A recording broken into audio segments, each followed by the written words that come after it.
This is what NLP is really about.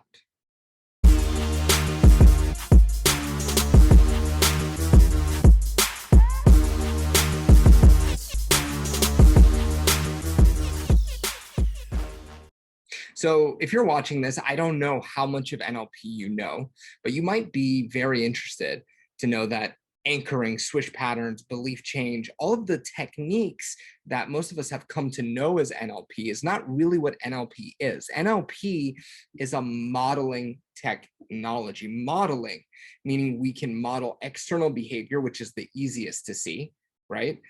We can see what's happening on the outside, even though most people don't.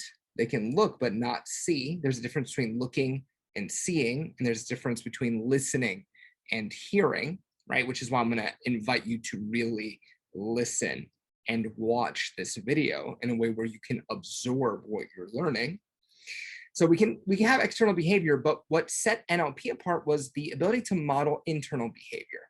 That when Dr. Bandler and Dr. Grinder went to go model the greatest therapists of their time, people who were getting results that nobody else was, they modeled their behavior, yes, and they modeled their beliefs, their values, their internal strategies. And in doing so, they became capable of the same types of results that the best in the world were in a very short period of time, and they went beyond what the best were doing. So modeling is about realizing that performance in any task is 99% mental, and it's the mental that drives the external behavior in the first place. And what modeling gives us the ability to do from a generative standpoint, from I want to take the best salespeople, the best business owners, and I want to find out what are their beliefs, what are their values, what are their thinking habits, what are their habitual emotional states that lead to the behaviors we see, which generate the results we see. And also from a remedial perspective, for those of you who are coaches, your ability to model your client's problem. The client walks in with XYZ problem, and if you can model how they're thinking, their strategy, if you can model their beliefs and values that hold the problem together, then it becomes very easy to change or transform that, doesn't it? Now. So modeling is the crux of NLP. Your ability to do this really is, to me, the most fascinating thing that you can learn in neurolinguistics. So I first started to really dive into modeling after I had gotten a portable master practitioner set from the Andreases. They're a portable master practitioner, and the first lesson is on modeling with David Gordon. So I'm going to share with you here in a moment my screen on the modeling array that I learned from David Gordon, not to teach it, but just to share with you the thinking that I had going into this conversation I had with Tamairo Moutry, who's this entrepreneurial genius, and she's done amazing things in business. The full interview is on my channel, but I want to show you a 2-minute clip here where I elicit her enabling belief and her motivating belief. Because if you can understand what belief enables her to be consistent in her business, and so far in my experience, there's really consistency is the dividing line between successful and unsuccessful business owners. That people who are consistent generate a business, and those who aren't don't. So, and she also mentions this as one of the most important factors, but it's not enough to know that's the external behavior. Somebody's being consistent. We want to know, how does Tamairo Moutry be consistent? What are the beliefs that enable her to be consistent? What is the motivation for her? And in NLP talk, we're talking about values and criteria. And so once I know this, I can take this information and install it within me. I can install it within my clients to become high performing as a business owner. So this is the belief template for modeling excellence. And while I don't have a ton of time to go into how to do a full modeling project, this was guiding my thinking as I was talking to Tamairo. And so what you'll see me elicit, because when we get to her excellence, her ability, the most important thing was being consistent. So if you look at criterion, being consistent, what I was looking for is, what is the enabling cause effect the enabling, what allows her to be so consistent in the first place. And then what is the motivating cause effect? What does that do for you? And you're going to see her answer these questions. And you're also going to see the visual kinesthetic synesthesia, because we're talking about values here, right? So you're going to see her say, when we get to what enables you to be consistent, I love me some real estate. She says it. She goes visual and then kinesthetic. She also does a deep kind of like a felt kinesthetic access of I love me some real estate. Yeah. So you'll see that. And this is the enabling. I love real estate enables her to be consistent. And then what does that do for her? What does that allow her make possible? You'll see her say it's really about helping people. And if you shift and you transition your mindset in your business from generating leads or making money to I love this business and I get to help people, try that attitude on. And if you think about your lead gen perhaps, or your social media or whatever your outreach is, from a place of I love this stuff and I want to help people with it, then notice how that changes things for you.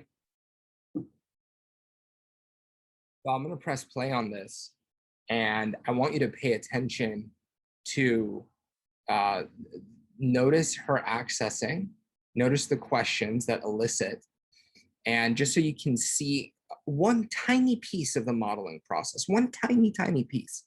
And then, of course, once we have the belief template, we could go into things like her thinking strategies or external behaviors. But the beliefs operate on a higher neurological level. And so typically those beliefs are a good place to start. Yeah. So let's take a look here. Gotcha. So consistency, marketing and branding, and follow up. So what is it that enables you to be so consistent?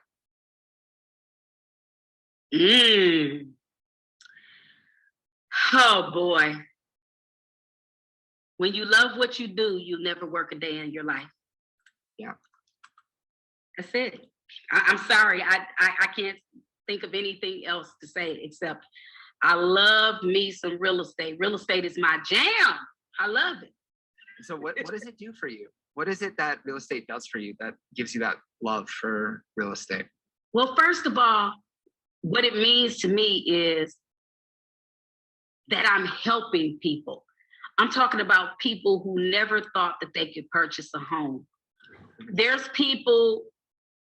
And so she goes on, right? But I pause it there. One of the interesting things is she even answers back with what it means to me, right? And from your NLP training, this means is a complex equivalence, right? It's the structure of belief itself. What does real estate mean? It means I'm helping people. A lot of real estate trainings, they teach you how to, they'll say you're helping people, but there's a real big difference between somebody who says that and somebody who embodies it at the level of their belief. And you can tell by the way she's accessing that this is her governing mindset. So the tiny little example for you on modeling, if I share my screen real fast, one more time, there's one more thing here. So this is the full modeling array that David Gordon shares, right? So if you think about on the right, all the way on the right, you have the special ability, you have external behavior, contributing factors, sustaining emotion, right? Strategies, primary strategies, secondary strategies. And then you have the belief, which David refers to the criterion in the belief as the heartbeat of this ability.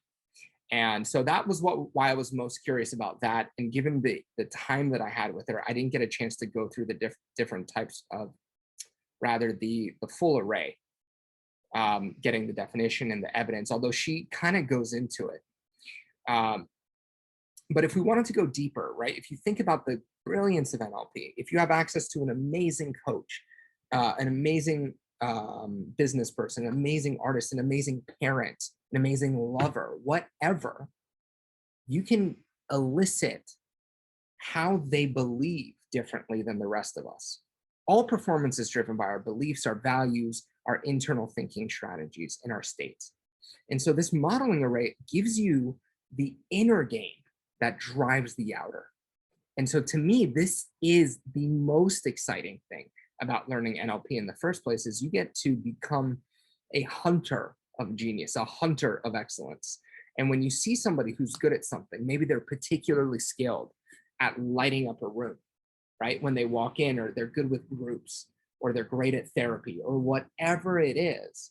With NLP, we get to stop and look at how does this person do it on the inside that translates to that external behavior we're all seeing.